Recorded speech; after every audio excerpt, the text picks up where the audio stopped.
We're told in the Torah that when the Jewish nation encounters another nation and is set to wage battle, before we go right into battle, we should try to make shalom. We should try to find a way to make peace. Ki sikrav el ir lihilachem aleha, when you come close to a city to do battle with the city, v'karasa aleha l'shalom. First, you should try to make shalom. And that is really a Jewish concept. We always try to make shalom. We always try to make peace.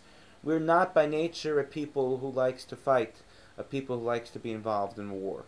We know how to defend ourselves and how to act, but we don't look for the battles, we don't look for the wars. Yet in this week's Parsha, toward the beginning of Parshas Pinchas, we're told that when it comes to Midian, Hashem says, Tzorores ha-Midyanim v'hikisem osam. Harass the Midianites and v'hikisem osam. Make sure that you hit them, make sure that you hurt them, make sure that you destroy them. Why?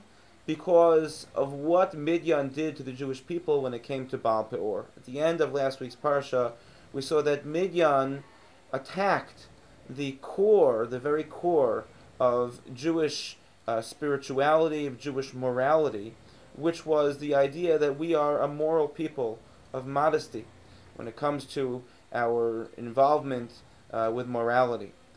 And Midian posed a direct challenge to this. And Midian attempted to make the Jewish people, like every other nation, attempted to take away the Kedusha, the sanctity of our people. And so Rav Simcha Raz explains that when it comes to this idea, when it comes to the concept of someone who wants to destroy the very fabric of what you are made of, there's no room to make shalom. There's no room to make peace. Rather, one has to simply eradicate that challenge from within one's midst. This week has been a very difficult week for the Jewish community here in New York.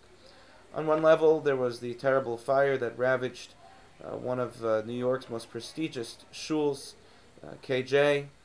And then, as if there wasn't enough sadness, the terrible, horrific tragedy that took place in Brooklyn this week, where a 9-year-old boy who got lost on the way home from walking home from camp was kidnapped, murdered, and his body dismembered by a horrific monster who was the alleged murderer, the accused murderer, which in and of itself, this happening to a child, is enough of a terrible tragedy and enough of a unbelievably sad and horrific incident.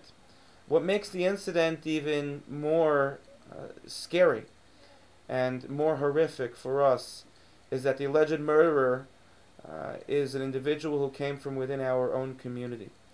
Not much is known about this individual's background, but certain things apparently stand out. And one of them is that this person seemed to pose some kind of a strange threat to people within the community, to children in the community, by the way in which this individual carried himself. And it's something which is a very difficult thing for us to swallow.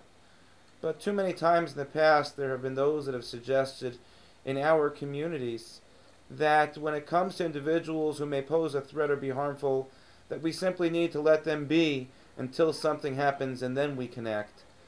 Unfortunately, there are times when letting things be and waiting till something happens and then acting, it is indeed too late, as we have seen with what transpired this week.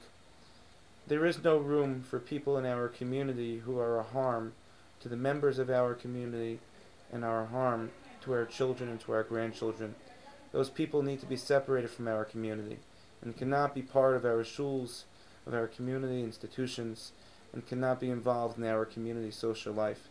There is no room for someone to harm our members and our families. May Hashem give comfort to the family of the boy, and also give comfort to the rest of the greater Jewish community.